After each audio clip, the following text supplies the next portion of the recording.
আজও আইনজীবী হত্যার প্রতিবাদে উত্তাল পুরো দেশ। মুসল্লিদের বিক্ষোভ, ইসকন নিষিদ্ধ ও জড়িতদের বিচার দাবি। সরকার অথবা বিচার বিভাগ যদি গড়িমসি করে, হেফাজতে ইসলাম বৃহত্তর কর্মসূচি দিতে বাধ্য হবে।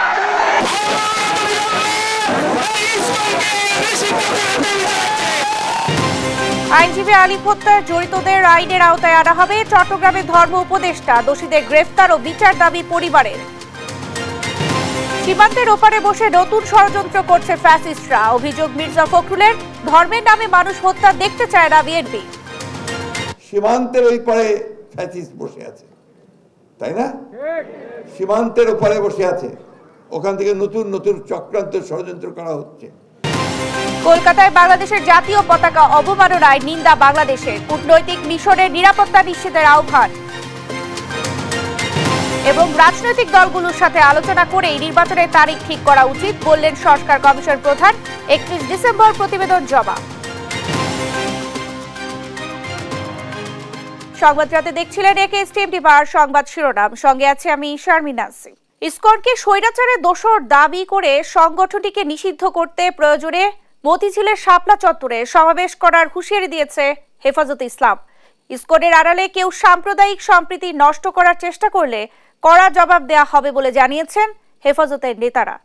জুমার নামাজের পর জাতীয় মসজিদ বায়তুল মোকাররমের উত্তর গেটে বিক্ষোভ সমাবেশে হেফাজতের নেতারা এই হুঁশিয়ারি দেন। বিস্তারিত জানাচ্ছেন মোহাম্মদ সাকিব। ইসকনকে নিষিদ্ধের দাবিতে এবং চট্টগ্রামে আইনজীবী সাইফুল ইসলাম আলিফ হত্যার প্রতিবাদে শুক্রবার জুমার নামাজের পর জাতীয় মসজিদ বায়তুল মোকাররমের উত্তর গেটে বিক্ষোভ সমাবেশ করে হেফাজতে ইসলাম। সাইফুলের হত্যার প্রতিশোধ না নিয়ে আমরা ঘরে ফিরতে চাই না। নির্দেশদাতা ষড়যন্ত্রকারী আছে, সবাইকে গ্রেফতার করে তাদেরকে ফাঁসির কাস্টে ঝুলাতে হবে। খুনি হাসিনা এবং ষড়যন্ত্রে লিপ্ত রয়েছে। শেখ হাসিনা ভারতে বসে ইসকন ও মোদিকে ব্যবহার করে বাংলাদেশকে অস্থিতিশীল করার চেষ্টা করছে বলে অভিযোগ করেন হেফাজত নেতারা। এ সময় তারা হিন্দু ধর্ম আর ইসকনকে এক করে দেখার প্রবণতা থেকে বেরিয়ে আসার আহ্বান জানান। দেশের হিন্দু সম্প্রদায়ের মানুষের পাশে বাংলাদেশের মুসলিমরা আছে বলেও আশ্বস্ত করেন সংগঠনটির নেতারা। ইসকনের নামে ভর করে পতিত আওয়ামী লীগ আবার নতুন ষড়যন্ত্র করছে বলে সবাইকে হুঁশিয়ার করেন বাংলাদেশ হেফাজতে ইসলামের নায়েবে আমির আহমদ আলী কাশেমি। ইসকনকে নিষিদ্ধে গড়িমসি করলে আরো কঠোর কর্মসূচি দিতে বাধ্য হবে হেফাজতে ইসলাম বলেও হুঁশিয়ারি দেন বাংলাদেশ খেলাফত মজলিসের মহাসচিব মামুনুল হক। সরকার অথবা বিচার বিভাগ যদি গড়িমসি করে, হেফাজতে ইসলাম বৃহত্তর কর্মসূচি দিতে বাধ্য হবে। আমাদেরকে সে পথে যেতে আপনারা বাধ্য করবেন না। কোন প্রেসক্রিপশনে চিন্ময় উস্কানি দিয়েছে তা খতিয়ে দেখার আহ্বান জানান তিনি। হত্যাকারী হিসেবে চিহ্নিত ঘাতকদেরকে গ্রেফতার করা হয়েছে, তাদেরকেই শুধুমাত্র বিচারের আওতায় আনলে চলবে না। আমাদের স্পষ্ট দাবি হলো, এই ঘটনার নেপথ্যে যারা রয়েছে সেই নেপথ্য খুনিদেরকে বের করে মুখোশ উন্মোচন করতে হবে। চিন্ময় কৃষ্ণ দাস তার তৎপরতার দ্বারা কথা দিবালোকের ন্যায় পরিষ্কার, সে ভিনদেশী গুপ্তচর হিসেবে ভূমিকা পালন করছিল। বারবার সে তার সেই প্রভুর দেশে গিয়ে সেখান থেকে নির্দেশনা নিয়ে এসে বাংলাদেশের অভ্যন্তরে নৈরাজ্য সৃষ্টি করবার পায়তারা চালিয়েছে। ভারত এবং আওয়ামী লীগের যৌথ প্রযোজনায় দেশে ইসকন তৈরি হয়েছে বলেও মন্তব্য করেন ইসলামী সংগঠনগুলোর নেতারা। ভারত এবং আওয়ামী লীগের যৌথ প্রযোজনায় ইসকন তৈরি করা হয়েছে। মোহাম্মদ সাকিব, দেশ টিভি, ঢাকা। ইসকনকে নিষিদ্ধ আইনজীবী সাইফুল ইসলাম আলিফ হত্যার বিচার দাবিতে জেলায় জেলায় বিক্ষোভ করেছে মুসল্লিরা। জুমার পরেই জেলা শহরের মসজিদগুলো থেকে বের হয় মিছিল। পরে সমাবেশ করে তারা। বক্তারা অভিযোগ করেন, ভারতের ইশারায় দেশকে অস্থিতিশীল করতে চায় ইসকন। সহকর্মীদের তথ্য ছবিতে আপন রিপোর্ট। ইসকন নিষিদ্ধ ও আলিফ হত্যার বিচার দাবিতে চট্টগ্রামে মিছিল ও সমাবেশ করেছে হেফাজতে ইসলাম। শুক্রবার জুমার নামাজের পর নগরীর জমিয়তুল ফালাহ মসজিদ থেকে মিছিল বের হয়। শহর ঘুরে নগরীর ১৬ শহর ২ নম্বর গেটের বিপ্লব উদ্যানের সামনে সমাবেশ করে সংগঠনটি। এ সময় সংগঠনের শীর্ষ নেতারা অভিযোগ করেন, ভারতের মদদে ও সাবেক শিক্ষামন্ত্রী মহিবুল হাসান চৌধুরী নওফেলের প্রত্যক্ষ ইশারায় দেশে অস্থিতিশীল পরিস্থিতি তৈরি করতে চায় ইসকন। শহীদ সাইফুল ইসলাম আলিফ ভাই যিনি কঠিন প্রহরভাবে হত্যা করেছেন, শহীদ করেছেন, আমরা অতি শিগগির তাদেরকে গ্রেফতারের জন্য জোর দাবি জানাচ্ছি।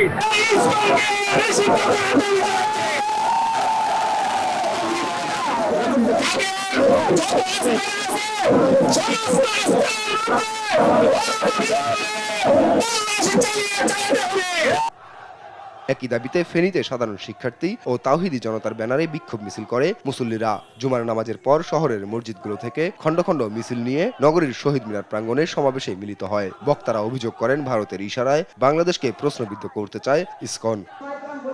রাজশাহীতেও বিক্ষোভ মিছিল ও সমাবেশ করেছেন ওলামারা। জুমার পর সাহেববাজার 0 পয়েন্ট থেকে মিছিল বের করে তারা। পরে বিভিন্ন শহর ঘুরে আবারও 0 পয়েন্টে গিয়ে সমাবেশে মিলিত হয়। এ সময় তারা বাংলাদেশে ইসকনের অবস্থান নিয়ে প্রশ্ন তোলেন। তারা এই হত্যাকাণ্ড ঘটানোর পেছনে মূল ভিকটিম হিসেবে কাজ করেছে ওই জঙ্গি সংগঠন ইসকনকে বাংলাদেশের ভূখণ্ড থেকে জঙ্গি সংগঠন হিসেবে নিষিদ্ধ করে বাংলাদেশ থেকে বিতাড়িত করা হবে। জুমার পর সিলেটেও বিক্ষোভ মিছিল করেছে মুসল্লিরা। নামাজের পর কোর্ট পয়েন্ট এলাকা থেকে মিছিল বের করে নগরীর আম্বরখানা পয়েন্টে এসে সংক্ষিপ্ত সমাবেশ হয়। এছাড়াও বান্দরবান, চাঁপাইনবাবগঞ্জ, শেরপুর সহ দেশের বিভিন্ন জেলায় ইসকন নিষিদ্ধ ও আইনজীবী সাইফুল ইসলাম আলিফ হত্যার বিচার চেয়ে বিক্ষোভ মিছিল করেন মুসল্লিরা। আপন অপু, নিউজ ডেস্ক, দেশ টিভি। চট্টগ্রামে আইনজীবী সাইফুল ইসলাম আলিফ হত্যায় জড়িতদের দ্রুত আইনের আওতায় আনা হবে। শুক্রবার সকালে চট্টগ্রামের লোহাগাড়া উপজেলার চুন্তি এলাকায় নিহত সাইফুল ইসলামের কবর জিয়ারত শেষে সাংবাদিকদের এ কথা বলেন তিনি। এ সময় শান্তি শৃঙ্খলা ও সম্প্রীতি যেন বিনষ্ট না হয় সেজন্য সজাগ থাকতে সবাইকে আহ্বান জানান ধর্ম উপদেষ্টা। বর্তমান সরকারকে বেকায়দায় ফেলার জন্য দেশি বিদেশি একটি গোষ্ঠী বেশ তৎপর রয়েছে বলে জানান তিনি। এ সময় গণশিক্ষা বিষয়ক উপদেষ্টা অধ্যাপক ডাক্তার বিধান রঞ্জন রায় পোদ্দার বলেন, সাম্প্রদায়িক সম্প্রীতি বজায় রাখতে সবাইকে সতর্ক থাকতে হবে।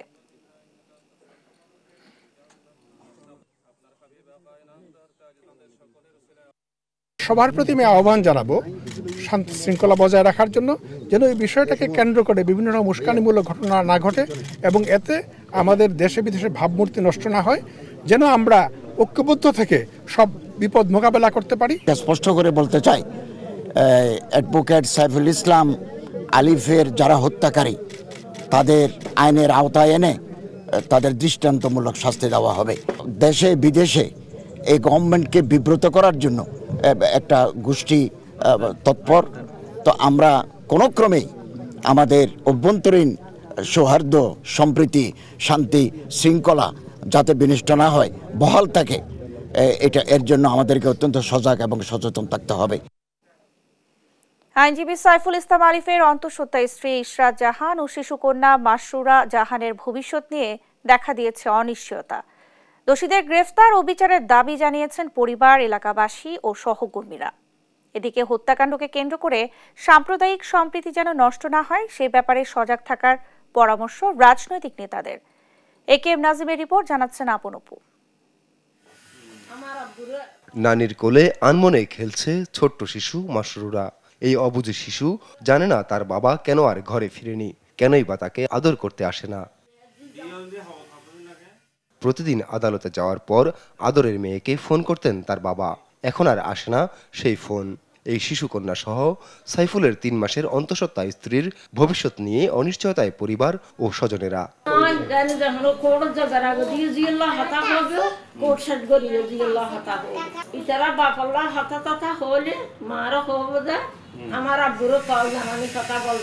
চট্টগ্রামের লোহাগাড়া উপজেলার চুন্তির ফরেঙ্গা গ্রামে সাইফুলের বাড়িতে গিয়ে দেখা যায় স্বজনদের ভিড়, শোকে কাতর স্ত্রী, বাবা মা।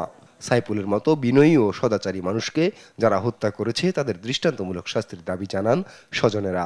ওর মেয়েটা এখনো জানে না ওর আব্বু মারা গেছে, ওর আব্বু যে দুনিয়া ছেড়ে চলে গেছে সেটা ও জানে না। আমার ছেলের যারা আছে তাদের সেভাবে আমি বিচার চাই। আমার ভাইয়ের তুলনা নেই। আমার ভাই এত ভালো ছিল যে সবার এত ভালো করতে দেয়। আমার ভাই সবার সমাধান দিতে দেয় শুধু। হত্যাকাণ্ডের সুষ্ঠু বিচার দাবি করেন সহকর্মীরাও। আর রাজনৈতিক নেতারা বলছেন হত্যাকাণ্ডকে কেন্দ্র করে সাম্প্রদায়িক সম্প্রীতি যেন নষ্ট না হয় সে বিষয়ে সজাগ থাকতে হবে। যারা আমার ভাইকে হত্যা করেছে তাদের দ্রুত গ্রেফতার করে আইনের আওতায় এনে শাস্তির ব্যবস্থা করার দাবি জানাই। সাম্প্রদায়িক সম্প্রীতি অবশ্যই বাংলাদেশে রক্ষা হবে, আমাদের মধ্যে কোনো বিভেদ নাই। আলিফ হত্যার ঘটনার 2 দিন পর চট্টগ্রামের কোতোয়ালি জোনের ডিসি ও কোতোয়ালি থানার ওসিকে বদলি করেছে সিএমপি কমিশনার। নিউজ ডেস্ক, দেশ টিভি। কলকাতায় বাংলাদেশের জাতীয় পতাকা অবমাননায় নিন্দা জানিয়েছে পররাষ্ট্র মন্ত্রণালয়। শুক্রবার এক সংবাদ বিজ্ঞপ্তিতে এই নিন্দা জানানো হয়। বিজ্ঞপ্তিতে বাংলাদেশের জাতীয় পতাকা অবমাননা এবং প্রধান উপদেষ্টার কুশপুত্তলিকা পুরানোর ঘটনায় তীব্র নিন্দা জানানো হয়েছে। ভবিষ্যতে এই ধরনের ঘটনা যাতে না ঘটে সেজন্য প্রয়োজনীয় ব্যবস্থা নেওয়ার জন্য ভারত সরকারের প্রতি আহ্বান জানানো হয়েছে। এছাড়া ভারতে বাংলাদেশের সব কূটনৈতিক মিশনের নিরাপত্তা নিশ্চিতের আহ্বান জানানো হয়।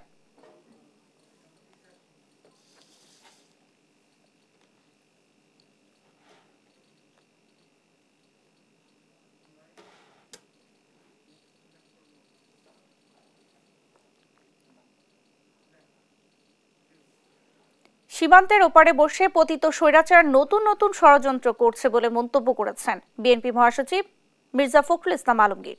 শুক্রবার দুপুরে রাজধানীর খামারবাড়ি কৃষিবিদ ইনস্টিটিউটে ঢাকাস্থ ঠাকুরগাঁও ছাত্র পরিষদের কনভেনশনে এই কথা বলেন তিনি।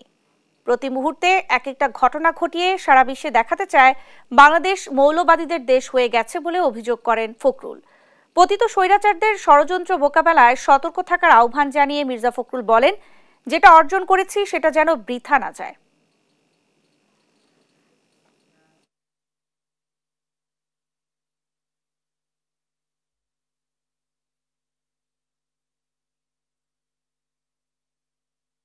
সীমান্তের ওই পারে ফ্যাসিস্ট বসে আছে, তাই না?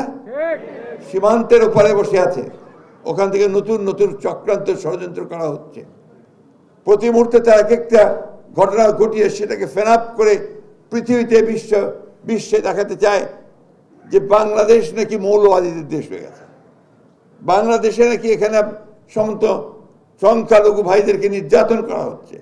ভারতের পত্রপত্রিকাগুলো থেকে আমাদের সোশ্যাল মিডিয়াতে এমনভাবে রাখা হচ্ছে যেন বাংলাদেশে এখন এই ধরনের সমস্ত নিকৃষ্ট ঘটনা ঘটছে। ভোট নিয়ে তেমন কোনো চ্যালেঞ্জ নেই নতুন নির্বাচন কমিশনের, এমন মন্তব্য করে নির্বাচন সংস্কার কমিশনের প্রধান ডক্টর বদিউল আলম মজুমদার। আর নির্বাচনের তারিখ রাজনৈতিক দলগুলোর সঙ্গে আলোচনা করেই নির্ধারণ করা উচিত বলে মনে করেন তিনি। গেল কয়েকটি নির্বাচনে অবৈধভাবে প্রশাসনকে ব্যবহার করা হয়েছে বলেও অভিযোগ করেন বদিউল আলম মজুমদার। বিস্তারিত আলিমুজ্জামান সাফওয়ানের রিপোর্টে। দেশে সুষ্ঠু ভোট নিশ্চিতে নির্বাচন কমিশন প্রার্থী ও নাগরিকের ভূমিকা নিয়ে ছায়া সংসদের আয়োজন করে ডিবেট ফর ডেমোক্রেসি। প্রতিযোগিতায় প্রস্তাবের পক্ষে অংশ নেয় কবি নজরুল সরকারি কলেজ ও বিপক্ষে তেজগাঁও কলেজ। না হতো নির্বাচন কমিশনকে সহযোগিতা করত, সহযোগিতামূলক আচরণ করত নির্বাচনে, তাহলে মানুষ পর এই সংঘর্ষ আমরা দেখতে পেতাম না, একটি সুষ্ঠু নির্বাচন সম্ভব হতো। এ সময় শিক্ষার্থীরা তাদের যুক্তি তুলে ধরেন। প্রযুক্তি ব্যবহার এবং নির্বাচনের প্রক্রিয়ার স্বচ্ছতা ও অভিযোগ যে নিষ্পত্তি করার ব্যাপারটা থাকে, এই ব্যাপারটাও কিন্তু আমাদের নির্বাচন কমিশনই করে থাকে মাননীয় স্পিকার। এতে অতিথি হয়ে অংশ নেন নির্বাচন সংস্কার কমিশনের প্রধান ডক্টর বদিউল আলম মজুমদার। বলেন, রাজনৈতিক দলের প্রভাব না থাকায় নতুন কমিশনের তেমন কোনো চ্যালেঞ্জ নেই। আমাদের অতীতের নির্বাচন কমিশনগুলো বলছে যে তারা সুষ্ঠুভাবে দায়িত্ব পালন করে নাই, তাদের উপর বিভিন্ন পক্ষ থেকে চাপ ছিল। তো সেই চাপ তো আমরা আশা করি না এবার থাকবে। তো তাদের সবচেয়ে বড় যে ঝুঁকি, যে চ্যালেঞ্জ, সেটা তো অনুপস্থিত। রাজনৈতিক দলগুলোর সঙ্গে আলোচনা করে ভোটের তারিখ ঠিক করা উচিত বলেও মন্তব্য করেন তিনি। তো এই নির্বাচনী রোডম্যাপটা যে ঐক্যমতের ভিত্তিতে, রাজনৈতিক দল এবং অন্তর্বর্তীকালীন সরকারের ঐক্যমতের ভিত্তিতে তৈরি হওয়াটাই আমার মনে হয় সঠিক। তার মাধ্যমে সবাই বুঝবে যে কি কি সংস্কার করা দরকার এবং কোন কোন সংস্কারের ব্যাপারে তারা একমত। অনুষ্ঠানে ডিবেট ফর ডেমোক্রেসির চেয়ারম্যান বলেন, নির্বাচন দেরিতে হলে ফ্যাসিস্ট সরকারের দোসররা আবারও বিশৃঙ্খলা সৃষ্টির সুযোগ পাবে। বাংলাদেশে নজির রয়েছে, শতভাগের বেশি ভোট পড়ার নজির রয়েছে, মৃত মানুষের ভোট দেবার নজির রয়েছে, প্রবাসী অবস্থানকারী মানুষের ভোট দেবার নজির রয়েছে। বাংলাদেশের ইতিহাসে আর কখনো যাতে এই ধরনের শতভাগের বেশি ভোট, মৃত মানুষ ভোট, প্রবাসীরা ভোট এবং কোনো ভূত এসে ভোট দিতে না পারে। নির্বাচন সংস্কার কমিশনের প্রস্তাব 31 ডিসেম্বরের মধ্যে জমা দেওয়ার কথা জানান ডক্টর বদিউল আলম মজুমদার। আলিমুজ্জামান সাফওয়ান, দেশ টিভি, ঢাকা।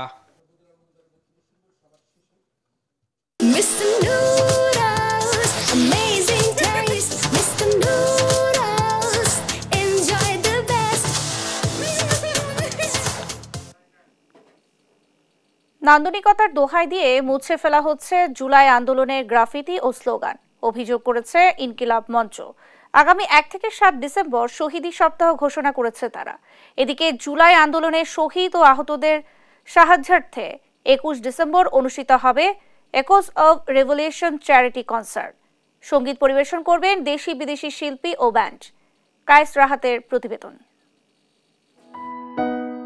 জুলাই আন্দোলনের গতি সঞ্চারে অনেক বড় ভূমিকা ছিল সারা দেশের দেয়ালে আঁকা ফ্যাসিবাদ বিরোধী গ্রাফিতি ও স্লোগানের। 4 মাস যেতে না যেতেই সেসব স্মৃতি মুছে ফেলা হচ্ছে বলে অভিযোগ ইনকিলাব মঞ্চের। যদি সরকার না করে তাহলে আমাদের সেসব পুনর্লিখন, জাতীয় জাদুঘরে জুলাই স্মৃতি কর্নার চালু, দেশব্যাপী জুলাই স্মৃতিস্তম্ভ নির্মাণ সহ কয়েক দফা দাবি পেশ করে সংগঠনটি। ডিসেম্বরের প্রথম সপ্তাহকে ঘোষণা করেন শহীদি সপ্তাহ হিসেবে। প্রয়োজনে নিজেদের খরচে এসব ভাস্কর্য করার ইচ্ছাও প্রকাশ করেন তারা। শিক্ষার্থীরা, ছাত্র জনতা, তারা যেই আন্দোলনের সময় যেই স্লোগান লিখেছিল, গ্রাফিতি করেছিল, সেগুলোকে নান্দনিকতার নামে অ্যাস্থেটিক্সের বয়ান দিয়ে মুছে ফেলা হয়েছে। আমরা ঘোষণা করছি আগামী ডিসেম্বরের 1 তারিখ থেকে 7 তারিখ পর্যন্ত সারা বাংলাদেশের বিপ্লবী ছাত্র জনতা শহীদি সপ্তাহ পালন করবে। এদিকে জুলাই আন্দোলনে শহীদ ও আহত পরিবারকে আর্থিক সহায়তা দিতে স্পিরিট অফ জুলাই চ্যারিটি আয়োজন করছে চ্যারিটি কনসার্ট। আগামী 21 ডিসেম্বর আর্মি স্টেডিয়ামে অনুষ্ঠিত হবে একস অফ রেভলিউশন নামে এই কনসার্ট। দেশের জনপ্রিয় ব্যান্ডগুলোর পাশাপাশি বিশ্বখ্যাত শিল্পী রাহাত ফাতে আলী খান সঙ্গীত পরিবেশন করবেন এই কনসার্টে। যারা জুলাই আগস্টে আমাদের অভ্যুত্থানে শহীদ হয়েছেন সে সমস্ত পরিবারকে আর্থিক সহায়তা দেওয়া এবং আহতদের চিকিৎসা এবং পুনর্বাসনে এই কনসার্ট থেকে যা হবে তার পুরোটাই জুলাই ফাউন্ডেশনে দেওয়া হবে। আয়োজকরা জানান প্রাপ্ত অর্থের পুরোটাই দান করা হবে জুলাই আন্দোলনে শহীদ ও আহত পরিবারকে। এ লক্ষ্যে জুলাই শহীদ স্মৃতি ফাউন্ডেশনের সাথে চুক্তিবদ্ধ হয়ে কাজ করবেন তারা। কায়েস রাহাত, দেশ টিভি, ঢাকা। দেখছেন সংবাদ রাত। রেকর্ড তুষারপাতে বিপর্যস্ত দক্ষিণ কোরিয়ার বেশ কয়েকটি প্রদেশ। টানা 2 দিনের ভারী তুষারপাতে দেশটিতে এখন পর্যন্ত প্রাণ গেছে 5 জনের। গেল বৃহস্পতিবার অধিকাংশ সড়কই ঢেকে গেছে 40 সেন্টিমিটার তুষার স্তূপে। এখনো অচল আন্তর্জাতিক ও অভ্যন্তরীণ বিমান চলাচল, বেড়েছে সড়ক দুর্ঘটনাও। বিস্তারিত ডেস্ক রিপোর্টে। 40 সেন্টিমিটার পর্যন্ত তুষারের স্তূপের নিচে ঢাকা পড়েছে দক্ষিণ কোরিয়ার রাজধানী সেউল। যতদূর চোখ যায় শুধুই শুভ্র তুষার। তবে এখনই বড় কোনো বিপর্যয় ডেকে না আনলেও শঙ্কা আছে বড় দুর্ভোগের। কারণ তুষারপাতের শেষেই শুরু হয় তীব্র শৈত্যপ্রবাহ। দেশটির আবহাওয়া দপ্তরের তথ্য বলছে এবার শীতে তাপমাত্রা -7 ডিগ্রিতে নেমে যাবে। স্থানীয় পুলিশের সূত্র বলছে তুষারের স্তূপের নিচে চাপা পড়ে এখন পর্যন্ত প্রাণ হারিয়েছেন 4 জন। তুষারের পাতলা স্তর জমেছে সড়কে, এতে ট্রাক দুর্ঘটনায় প্রাণ গেছে 1 জনের। এছাড়া মহাসড়কে পরপর 53টি গাড়ির ধাক্কায় আহত হয়েছেন 11 জন। টানা শিডিউল বিপর্যয়ে দেশটির এয়ারলাইন্স কর্তৃপক্ষ জানায় বৈরী আবহাওয়ার জন্য এখন পর্যন্ত 142টি ফ্লাইট বাতিল করেছেন তারা। কিন্ডারগার্টেন সহ 1285টি শিক্ষা প্রতিষ্ঠান বন্ধের ঘোষণাও দিয়েছে স্থানীয় কর্তৃপক্ষ। কথায় আছে কারো পৌষ মাস আবার কারো সর্বনাশ। ঠান্ডায় থমকে যাওয়া জনজীবনে উষ্ণ কাপড়ের বিক্রিবাট্টা বেশ ভালোই চলছে। সবাই ভিড় করছে শীতের কাপড়ের দোকানগুলোতে। এছাড়া এই অঞ্চলে তৈরি দেশীয় উষ্ণ কাপড় স্থানীয়দের পাশাপাশি বিদেশিদের কাছেও বেশ জনপ্রিয়। এতে দোকানগুলোতে বেড়েছে বিক্রিও। বেড়েছে গরম খাবারের কাটতেও। গরম গরম ফিশ কেকের স্যুপে চুমুক দিতে ভিড় করছেন সব বয়সীরা। তুষার আবার আনন্দও এনে দিয়েছে অনেকের জীবনে। প্রথম তুষারপাত উদযাপনী মশগুল 1 বছর বয়সী দুটি যমজ পান্ডা। থিম পার্কের ভিতরে বাবা মায়ের চারপাশে ঘুরঘুর করছে প্রাণী দুটি। বাঁশ খেতে খেতে লুটিয়ে পড়ছে তুষারে। নিউজ ডেস্ক, দেশ টিভি। দেখছেন সংবাদ রাত।